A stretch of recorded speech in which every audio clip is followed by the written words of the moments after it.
C'est un patron et l'on a ça là, dans le salamé de la musique congolaise. En fait, dans la tournée sigo, mon pas ou mon kondi, Koffi Olomide. Ah, tout le monde est saleté, tout le monde est terrain, gaga mon nini. Avec ce monde est terreau, tout l'aide ça est lamba. Ah, na fanda na bien vu à maman na visionnaire. Solo la vérité. Après concert réussite, na à Bruxelles. Concert fait la bêtise, plus de 13 000 personnes. Même si producteur, c'est comment prochain artiste. Bourbe Tanani. Producteur a fait un migué. Toi na calendrier mon neni na fait rigola. Solo la vérité. Côté France, événement à 120 000 personnes. Ba pano ya minene ba tche Koffi Olomide te. Na ba métro ba tche Koffi Olomide te. Parce que événement monene boy normalement faut ba tche na ba gare, ba tche na ba métro, ba tche na ba bis, ba tche na ba place oyo ba bi ki ba friquer ba les gars rebelle place oyo na mokili ba tikali ko tche Koffi Olomide te. Solo la vérité. Mais ba jika pena bo laver pena akena pressing a récupérer litina Vexas. Alors tu montres na Rolex na liboko. Hein? Alors tu mon cotonné avec ça, mbatse jean avec ça, bien queer ne moi ayandoule na yo. Médiatiquement parlant, on se comporter le quoi Moussenzi. Solo la vérité. Kamoyo. Ça dit vraiment sur la passi. Bon, courage, légende vivant, Koffi Olomide. La vie continue. Banile concert oyo, bakatio mungote. Solo la vérité. Nzelo ya rumba o lelo bato basoma ba ndaku ba voiture. Bosoma na ba avion inchallah. Nzama osunga bino. Mais il faut savoir Koffi a parmi ba artiste o ba kataki zamba o botama na prince. Il faut savoir Koffi Olomide a parmi ba artiste congolais ba imposer tchatcho. Solo la vérité. Musique oui, musique est dans la concurrence, concurrence fait à la musique parce que c'est normal, c'est tout à fait normal. Mais bakal na musique. En fait, elle est congolais, les tout le monde a lilo, congolais simi munduki, azoboma ba congolais, pourquoi on a comme mokonzi. Ozomona. En fait, maramele kasko na milliers de musique na biso yango wana. Solo la vérité chante fort, toute la foule suit son essor. La vérité en écho résonne, avec Miguel Niemba tout se donne. Bienvenue dans votre chaîne YouTube Sola Vérité Studio, chaîne YouTube Oyo, tu es la rabino vérité en temps réel. En temps réel, tu es la rabino vérité mboté. Et si que j'aime bino bandego tout botta la biso à travers notre chaîne YouTube Sola Vérité Studio, tu peux bino merci pour la confiance. Na considération au sala biso banana bino biso bandeko na bino biso baleki na bino biso baya na bino biso batonto na bino merci vraiment beaucoup pour la considération tout ça awa na hippodrome de Vincennes place oyo légende vivant Koffi Olomide il fallait rabeta concert na mois prochain le 19. Tu vois pourquoi même ça rabino sur la vérité de la chaîne oyo et la rabino vérité en temps réel biso dans la France et l'événement à mon néné la communauté congolaise le 19 yango événement mon néné oyo ba africain bandozela le 19 juillet ezaki faki ezala awa entrée oyo côté la on a les gens vivants Koffi Olomide entrée na bango yango ya parking et puis so pusani ga mokie boye so bimi na parking on pusani mokie eza place oyo il fallait to kutana biso nyonso le 19 juillet avec les gens vivants Koffi Olomide. Concert annonce et ça l'a mis 1 an après ou 2 ans après. Concert annonce et ça l'a déjà bien avant. Il y a concert il y a le 19 juillet. Koffi Olomide a 8 ans naïe. Il y a comme ça la promotion dans la plateforme naïe moko déjà. A 8 ans naïe. Il y a comme ça la promotion dans la musique naïe. Boyoki dernier album tout ça là. Boyoki niveau MB hippodrome. Hippodrome Koffi Olomide a MB en place tout ça. C'est net moment. Ça fait mal. Il y a une mauvaise nouvelle. Les Congolais sont bayoki. Si bino concert oyo, africain baozela pour le 19 juillet. Concert oyo européen, Congolais. Imaginez-vous na chemise ya concert oyo bimi. Banda ma solo concert bani na poto depuis que nana mikili. Ouais, bah, un t-shirt et ça la maranango, mais bah, chemise pour un événement pour la première fois dans mon yon père Koffi Olomide. Sango, il y a ni la choix concert oyo. En fait, on a quand même on baise. On a bien des fois Koffi Olomide pour bon après on a compter dans Koffi Olomide normalement. À quoi archiver promotion après concert à faire. Et là on a pas qui en on a libérer promotion parce que pour toute la vérité, na diaspora, na presse, Koffi Olomide sali promotion ti. Na ben influenceuse, na ben influenceur, Koffi Olomide fouti promotion ti, fouti mutu tembo nga promotion. Bisonio sur ba chroniqueur, na ba chroniqueuse et puis ben influenceur, na ben influenceuse, na habité mutu ni ajumbo ya promotion, ya événement oyo. Biso to ebega ki bon, le rôle à faire obeta liboso ya légende parfois à l'ingité à 500 ambrié pe événement ya ndeko na ye to ya frère na ye ya mwana na ye les padres Ferrigo là, c'est pour cela ngana ba ki Koffi Olomide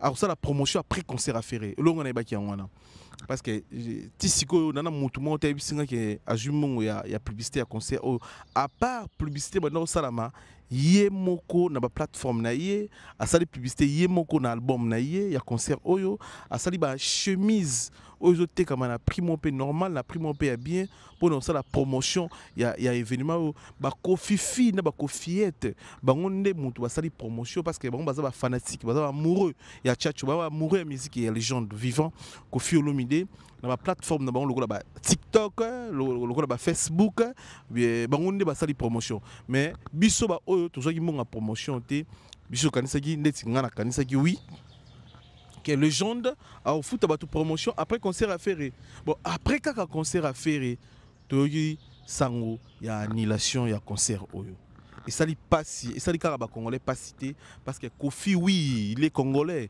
mais aza produit oyo congolais ka muto consommarate aza artiste ka congolais muto yoka raté ayoka marana ba européen ba américain ba africain en général et puis pour nos télébino ba billet à Koffi Olomide et zo tekama très bien et tekami très bien pour ça s'il te plaît ba billet à Koffi Olomide et tekami très bien pour un concert au billet vraiment été comme par rapport au coup de pour ça qui promotionne ma capacité mais tout sentir déjà que moi mouvement là qui est parce que nous avons deux mouvements il y a minene à Paris et ça qui concert Richie et Leki et puis concert il y a Koffi Olomide à Paris na Bruxelles donc il y a événement mon nene au bas congolais je m'excuse bilmo moni ba congolais ba qui mobiliser pour nous sa force na les padres Ferrigo là pour monde ba congolais ba qui mobiliser ba outi ba allemand ba outi ba Angleterre ba outi ba Suisse ba outi ba bistote France ba outi même États-Unis na yambi ba ndiko musuta micro nanga ba outi même ba Australie donc ba congolais ba qui mobiliser ba golo ba qui mobiliser ba mourir bonne musique ba africain ba congolais parce que concert à faire na UNG Arena ezale karabiso ba congolais te tozali na ba to belé ba to rambo ke belé o to kutana ki ona pour répondre à un rendez-vous avec les padres. Donc, l'événement minino tout ça qui na ba jour on a ba mikolo oyo ezaki héritier a fait rigola ya Koffi Olomide des jeunes vivants. Bon, moni héritier de l'école à Paris awa, moni a fait rené l'école à Bruxelles. Alors tout ce là un événement moné ne auto bondo kozela biso na bino ezalaki hippodrome de Vincennes après combien de temps, après combien des années, après combien de moments, après combien d'absence il y a Koffi Olomide na scène na rata Paris. Donc événement vraiment histoire Koffi Olomide comme histoire est très bien en plus de ça jour tu as visité hippodrome de Vincennes na légende vivant Koffi Olomide aïssa biso makamba sala awa non salamati et là on a arrêté les jours en wana jour tu as visité hippodrome de Vincennes abisenga mi gagné ma pour benga mingi patron abisenga patron et là on a sala awa non le salamati la musique congolaise en fait dans le tournier sigo mo pa o mokonzi Koffi Olomide tout le monde salté tout le monde kaka terrain kaka ya munene abisenga moni terrain to light sango elamba na fanda na bia vewaza mama na visionnaire est-ce que mingi moni terrain oyo et on l'a lamba en fait. Tout ça là bas clôture, tout ça là bas tente, tout ça là bas tablette, tout ça là bas VIP au senti pena VIP presque ba président ba vendre parce que ça aza master ba président Kofi Olomide to sanité, aza master ba ministre, aza master ba député, aza master ba général. Est-ce que tout ça là bas VIP pena yo mo pena au senti pena ba VIP ba table et à boire et à manger donc mais obi que si nanga moni na yebu na il sous le lobo après quoi ça la visite na Kofi Olomide concert est annulé. Obi que musique na biso artiste congolais on irait au sala sous Maïcha Park. On irait faut vendre les sous n'habite ce que président ni on vend sabino nyoso parce que Maïcha Park au sala wana on irait ça la idéologie ya Joseph Kabila les raïs on irait ça idéologie na ye mutaka imposer rabino bo sala Maïcha Park boyo kana bo solo là parce que niveau musique, oui, musique est dans la concurrence, concurrence fait à la musique parce que c'est normal, c'est tout à fait normal. Mais bakal na musique. En fait, elle est congolais, ne tout le monde a lilo, congolais simi mundu qui a joué ba congolais, pourquoi on a comment mon konzi. En fait, ma ramène parce qu'on a milliers de musique na biso yangwana. Donc congolais simi mundu qui abi tout ba congolais poto le kana poto zo pouvoir. Alors pouvoir lelo na mokili ya lelo. Pouvoir ya lelo na mokili ya lelo bazo ngo suna makila ti. Mais ba konzi na biso ya Congo bazo pouvoir na makila. Na ko boma ba congolais, na ko sacrifier ba congolais. Na ko boma ba ndeko na bango moko propose santi bina ba ndeko no ba kufi 400 personnes ba kufi. Yo c'est pila pour pouvoir. Mais yo pour kufara un jour promettez. Alors musique na biso lelo congolais, bas congolais, bazo bouma musique. Et puis le plus pur est ça que musicien congolais à téléma pour empêcher musicien naï. Toyo karango sokeza solo to éviter. Toujours analyser entre nous. Sokeza que musicien congolais moko à télémaka pour empêcher baninga naï belé au bana ba qualité, au bana ba talent, au bana ba capacité. Oh bazana ba valeur pour la musique congolaise a empêché bango azo sungate to bazo sungate vraiment nga passe na ngeza pour événement au soki ozalati passe na ngeza événement au soki ozalati soki pende kozalati po moni base ezala na 2 jours ah so ezaki pena base to nga to mona Kofi Olomide to ebiye ba congolais ba ebiye to melina ye to bi niveau se comporta to bi neni a fonctionner na niveau communication na ye so yelo eza faux à hésiter quoi dénoncer faux.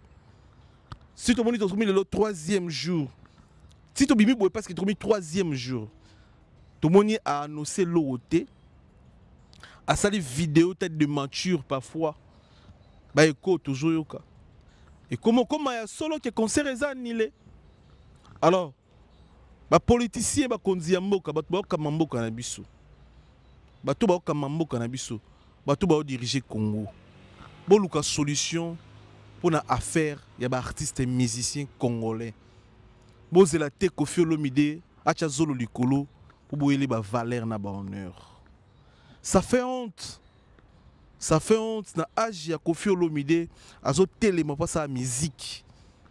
Azo tellement pas yembe la ba congolais ba africain. Atomola le kumu ya drapeau mboka na biso mais o eza 2e fois en France. C'est la 2e fois en France Kofi Olomide a date et ça là na habité sur ça to bengango boycotté na habité sur ça ba combat nini na habité sur ça nini c'est la 2e fois en France na niveau ya Kofi Olomide moto bazo honorer na ba façon nyonso pa mindele moto bazo respecter na mamo bon état de musique na biso moto boni bazo pesa ba longonia ba respect na mamo état de bongo musique congolaise. Mais sur la date, il y a toujours des complications. Alors, ils ont respecté pour la musique congolaise déjà de 1. Ils ont respecté pour l'artiste. Ils ont respecté pour l'histoire. Il y a quartier latin. Quartier latin, c'est un musicien. Quartier latin est un musicien. Quartier latin est histoire de musique. Comment on a vu ça? Avec plaisir que quartier latin Zala ezala pe kozala parce que quartier latin boti de génération en génération le lot on a ba umba aza musicien à quartier latin donc tanga kutu ba somonoté grand prêtre somonoté to tanga ba Suzuki te grand prêtre Suzuki to tanga ba Sam Chitute donc quartier latin za de génération en génération ba fali pour pas baleka na quartier latin ba Gibson Butu Kondolo ba Mirage Super Sony ba Soleil Wanga Giva Brown. Donc, imaginez Bano Soleil Wangazobi, musicalement parlant. Bana ba Rancine à quartier latin. Quartier latin, pareil, c'est comme Wenge. Wenge retire la musique, il y a beaucoup de génération en génération. Pour moi, sur 70% sur 100, concert est annulé. Sur 70. Parce que les gens Koffi Olomide, ceux qui m'ont ramené à mon compte, ils m'ont dénoncé. Il y a au solo na ba fanatique ne ba congolais que non boy tona ba quoi mais nenge to qui na Paris il y a producteur et simbité producteur wana za antier ba ndiri bazoyo kanate on dirait zo simbate mais koto musu na yo ki concert au ya hippodrome il paraît yemoro Koffi Olomide Tchembongo ne belé azaki premier actionnaire ya concert na yemoko. Donc, à miser on est belé pour l'événement. Bon, on habite le terrain, il y a producteur, il y a compréhension. Là, je ne sais pas. Dans la précision. Mais, on a bengi à Paris. Koffi Olomide est le premier actionnaire concerné. C'est-à-dire, Maramuto est financièrement bon. Il y a un bon parce que le business est bon. Il y a un premier actionnaire concerné. On a un mais producteur, on a produit. Aza producteur oyo a produisa qui héritier Watanabe dans la scène musicale parce que na yebi lungiwana joute sa visite awana monakaye na joute sa visite il y a la scène musicale avec héritier Watanabe na monakaye aza anti aza mon kuseboy donc c'est lui le producteur bon na yebité si ba kuma na ba mes attentes ba wele ni billet ezokindi nango très bien concert eza mois prochain bon n'a évité une compréhension nini pour ça là que producteur a décidé concert oyo ekobetama te ka oyo comme dit Koffi Olomide elinga pe comme l'héritier héritier parce que souka na problème na moko ba producteur na pour na Dôme de Paris ezali pena très très sérieux sauf que héritier azalaki souple. Aboye ko décevoir ba spiritas, aboye ko décevoir ba mourir bonne musique, aboye ko décevoir ba congolais pour akene jusqu'au bout. Na producteur na ye, on irait ba tu ba côté na katsa masolongo ba ti ba kimia, ezali vraiment chaud, héritier na producteur na ye. Donc ezali chaud. Ka oyo yango komela pe les padres Ferregola na arena Paris la Défense Arena. Non, Paris la Défense Arena. Très bien. Quand il y a les padres na Paris la Défense Arena. Problème comme il Koffi Olomide et comme il a fait Ferregola na Paris la Défense Arena. Ferregola a plus de 20 quelques mille billets na Paris la Défense Arena. Et compréhension que ya na mutoza lokwa producteur, na mutoza lokola mutozo betisa artiste. Et comme il y a des problèmes, comme il faut ça là-bas, alors les padres ont stress. C'est pour ça qu'ils ont honte. Parce que les gens oyo, banego botala la biso zaka pour nous mais la bino marambo biso tout le monde. En plus, ils ont sur la vérité. Tout petit concert, il y a les padres à Bruxelles. Après concert réussite, à Bruxelles, concert fait plus de 13 000 personnes. Na habité sur la salle soldat ou pas, na ba information sur ça, na rôle bonté mais au bisu tout monde qui plein à craquer. Vie des acquittés. Soldats, na habité sur yemo, sur la salle on ni sur za na formé ko to na habité mais na habité faire habiter plus de 13 000 places na Bruxelles. Après concert, na touni producteur na yé. Parce que tout travail déjà na yé. Producteur a fait rigola. Parce que yé mouta fouta ki biso pour tout travail na yé. Naibisi producteur, c'est comment prochain artiste Borobé Tanani. Producteur a fait Raibsinga Miguel. Toi na calendrier mon neni na fait rigola. Dans le calendrier, on a fait rigola. On a question de tous les producteurs. Après concert, il y a les padres. Il y a UNG Arena.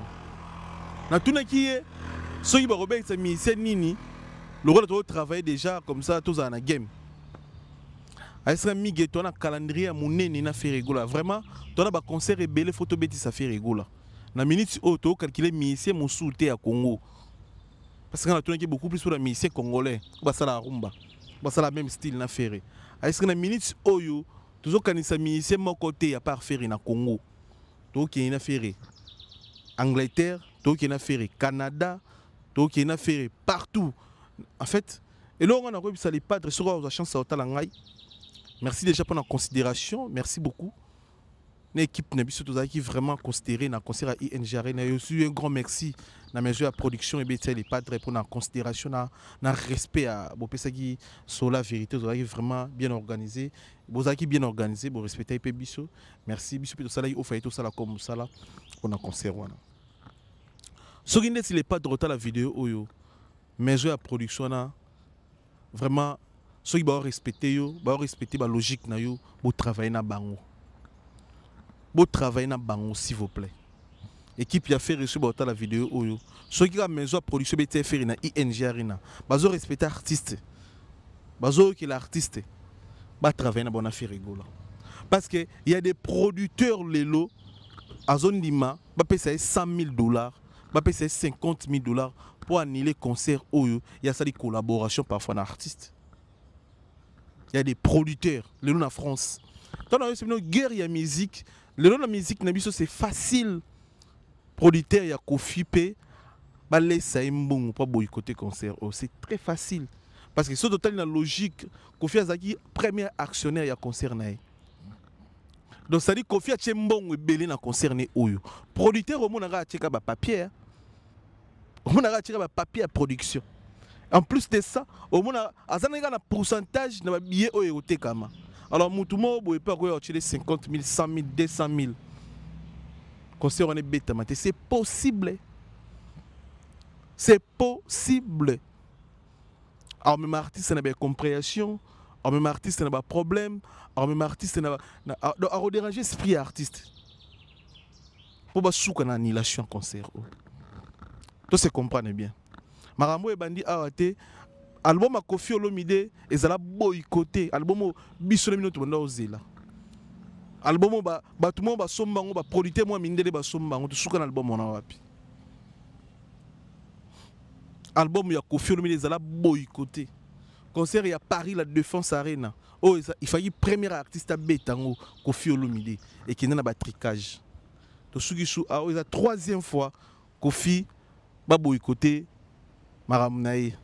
Tu as évité ceux autres artistes et musiciens congolais.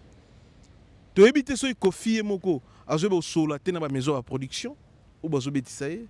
Tu as évité tu as évité problème aux Olanda Kofi Olomide des autres. Alors, tu as analysé biso nyo sur bateau bota la biso.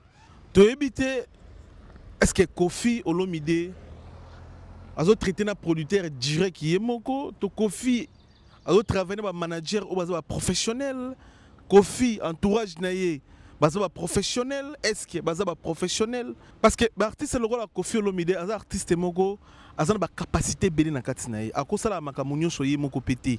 À cause de la manager yé mon côté, à cause de la commissionnaire à événement yé mon côté, à cause de la nyon soye mon côté parce que en attendant il faut ayemba, en attendant il faut répéter, en attendant il faut comme banzembu. En attendant il faut soit mamasi. En attendant, il faut soit peine à bananaï. Mais je ne sais pas qui travaille avec Kofi Olomide. Là, tu as des informations sur mais tu es sur place, tu as analysé, tu as tout l'Arabie. Parce que au Robin, il y a des informations sur il y a Kofi Olomide. Sandar Azadi, oui, il y a frère. Mais ça, il y a un quartier la tente. Sandar Azadi, ça, il y a un quartier la tente. Ni fiche de paye dans le quartier la tente. Tu as bien pour le quartier la tente parfois. Tu as bien santé, vendre, il va bien. Mais quand on a des informations sur le quartier la tente, tu as pas qui est manager de Kofi Olomide. Qui manage Kofi Olomide. C'est ça aussi.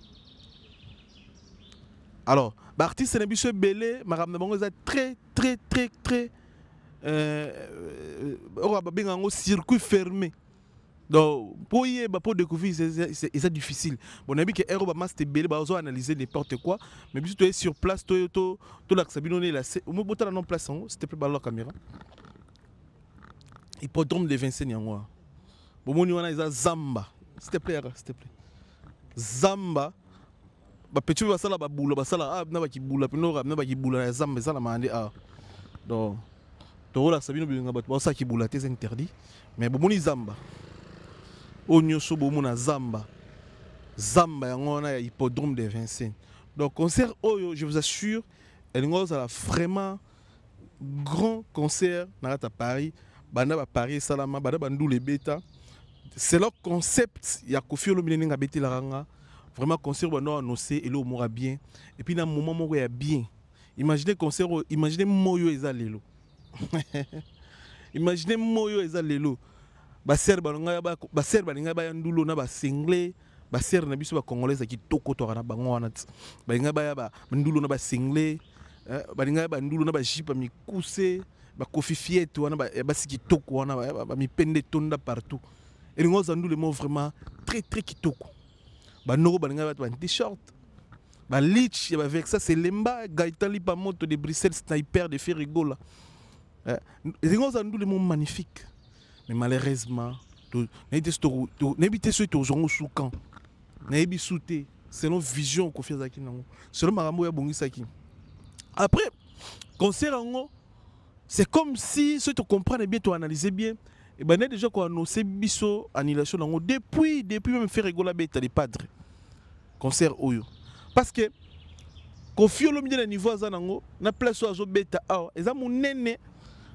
Balinga basala format oyo bato balinga basomba bieza format oyo balinga ba clôturer terrain normalement parce qu'ils a salté. Il y a un nombre fixe de bateau. Donc Kofi Olomide sera linga basala 20 000 personnes, balinga basala clôture na capacité à 20 000 personnes. Soit linga teka 50 000 billets, balinga basala format na capacité à 50 000 billets. Soit linga basala 100 000 billets. Donc balinga basala des siècles na capacité. Ton esprit nous a terrain, terrain. Le roi terrain dit de Sainte-Thérèse.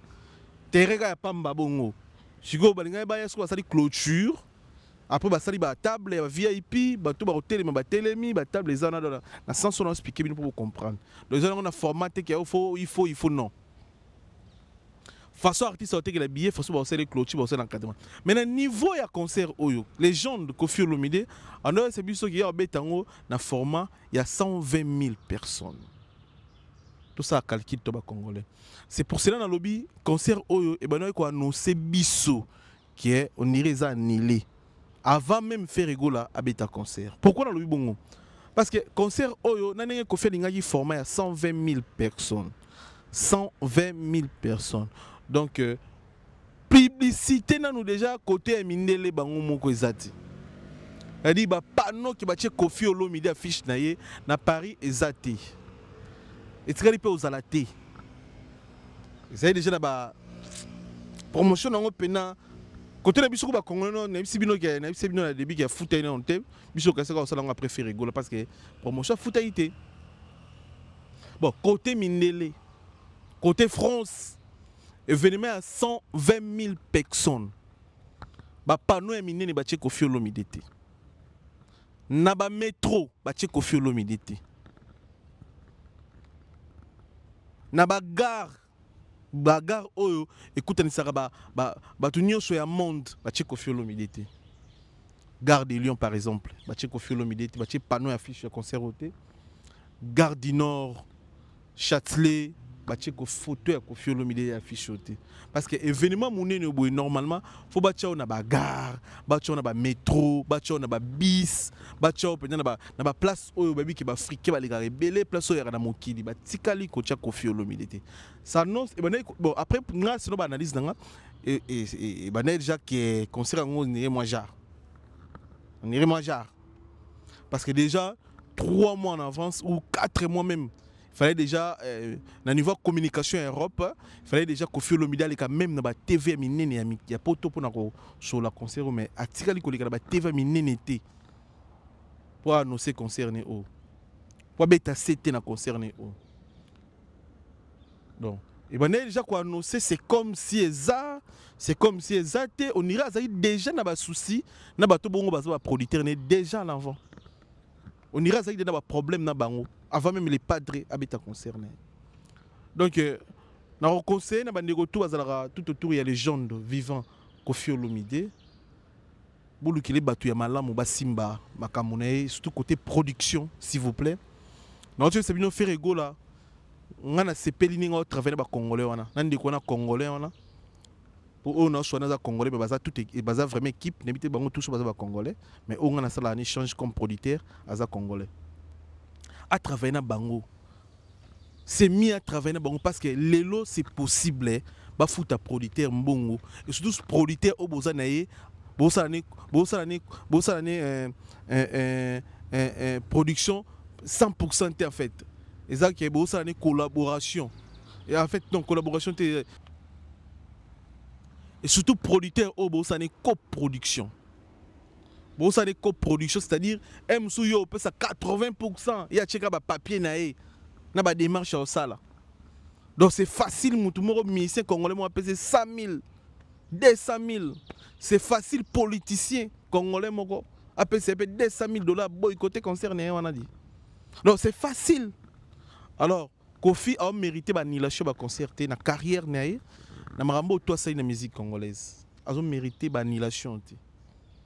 Et c'est la place naïe en fait. Koffi Olomide a mérité la déception biso ba congolais tout le monde sur le nom de Koffi Olomide s'il vous plaît. Koffi Olomide a mérité l'humiliation parce que c'est une humiliation vis-à-vis il y a légende. C'est une humiliation donc tout le monde Koffi doit respecter, doit honorer. Alors, tant qu'on aime la musique, et ça va annulation. Il y a un sens à ta moquette. Maramo et ça mais la Koffi Olomide en France. Et ça tout ça na batu bana sima. Là c'est clair. Parce que Youssundou Maramo comme la bangote, ça rare bon. Et ça arrive annulation. Et surtout sur le côté d'un producteur bon se comprendre ça arrive. Mais c'est mi balé comme déjà belé, il y a loba mi balé déjà belé, il y a Koffi loba mi balé belé. Alors troisième fois comment expliquer mon ça bon on a son billet. Troisième date à Koffi Olomide, qui va acheter les billets les premiers? Qui? Parce que Paris la Défense Arena c'est annulé, Hippodrome c'est annulé, à troisième fois tout ça non. Non. Les gens vivants, il faut trouver des bonnes personnes où ils travaillent dans bango. Parce que bah choc on a HP à Koffi, tout à la paix âge ya monto. Na ba choc e boy. Tout à la paix âge ya Koffi Olomide. Azal lelo Koffi Olomide, il faut des photos protégées de Koffi parce qu'il y a comme mukolo, il y a des photos protégées. Il y a des ministères congolais faut battre la vie na bino yoana. Mais lelo yo Koffi Olomide aza artiste oyo lelo ba jeune ba linga ba koisa ya koya. En fait, tout okela ba mboka mosusu ba Alpha Blondy wana ba ministère mikolo ba koli na Afrique ba petit na bango ba honora bango ba protéger bango te ba ve oyo ve fa zala fa vivre fa vanda pena na ngwenda otala biso. Mais biso na Congo Koffi Olomide ba jeune congolais ba jeune musicien congolais ba na posa Koffi contre la cercueil. Bon habité eza pour l'intérêt nini ce Koffi côté le na cercueil. Ba to ba veste noire. On irait ba combattre carrière n'était ba ya pe wa chef flair. Alors, Koffi lelo, il faut te protéger, il faut te honorer, il faut azalangwende nae, na ba respect nae. Asali ba honneur rebelle, asali ba fort rebelle. Nzela ya rumba lelo bat ba olia mbongo ya musique. Nzelo ya rumba lelo bat ba soma ba ndako ba voiture. Bo soma na ba avion inchallah. Nzama osunga bino. Mais il faut savoir Koffi a parmi ba artiste o ba kataki zamba. Pour botter mon prince. Il faut savoir Koffi Olomide aza parmi artiste congolais ba imposer tchatcho. Ayana style ya tchatcho na musique amboko na biso. Abimisi ba musicien. Asali combien d'albums Koffi Olomide? Abeti combien de concerts na vie nae? Alors ba congolais ba na posa Koffi contre la cercueil. Ba congolais ba na posa to kunda Koffi. Et puis, Congolais, on a été footballeur. Et ça, on a chancel Mbemba. On chancel Mbemba, on a été ballon. Et ça, on a Silas Kanton poté. Silas Kanton pas. International Congolais, Silas Kanton pas. Na pesi mbote belé. Na pesi mbote belé na vie na nga poison kasereka sultani de Djobo, patron millionnaire. Na pesi mbote belé Yannick qui ni à Rombox, patron.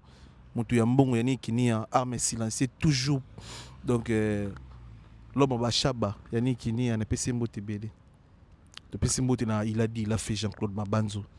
Na pesi mbote Terry Lubadika les cavaliers solitaires. Na pesi mbote. Petit mot na Junior Malaï Salé mystérieux, très mystique. Ivan Tumbanan Vex, patron.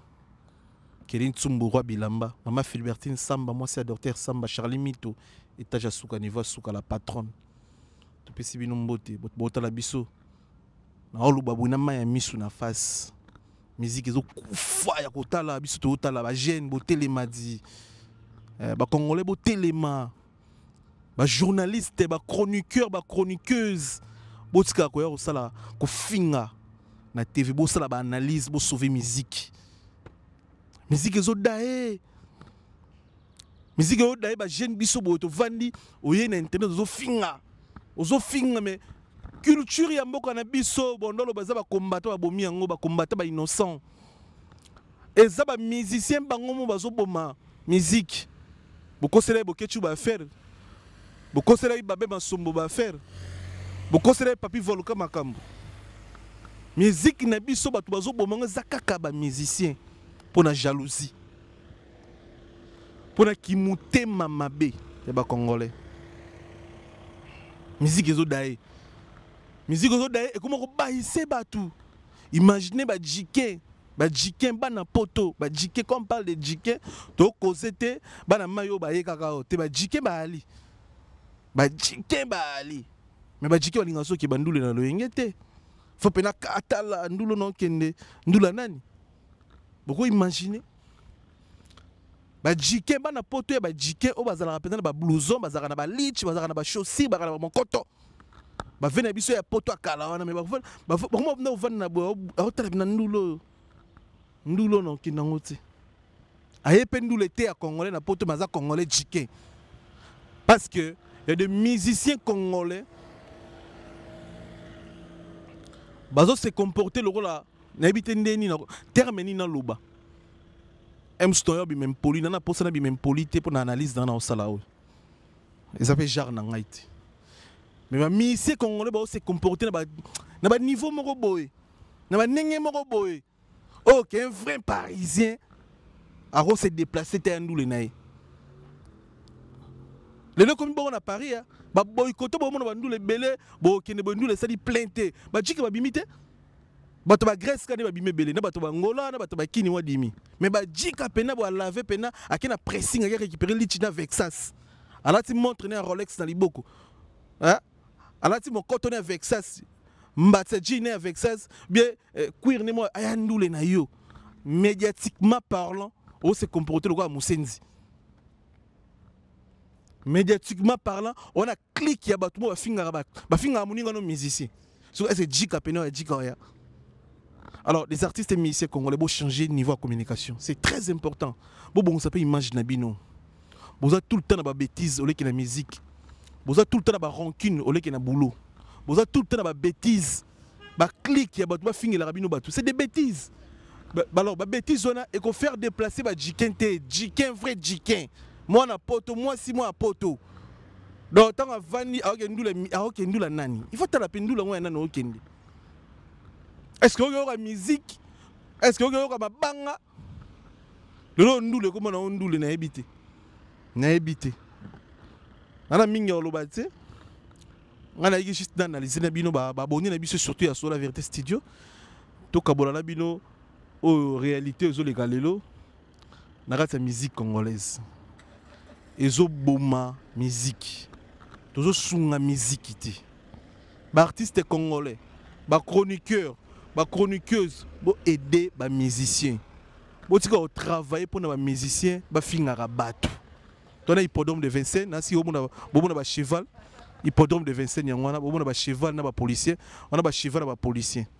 donc na si bomoni ba cheval ba police na kata hippodrome de Vincennes donc et ça souka na place ndule oyo nazolela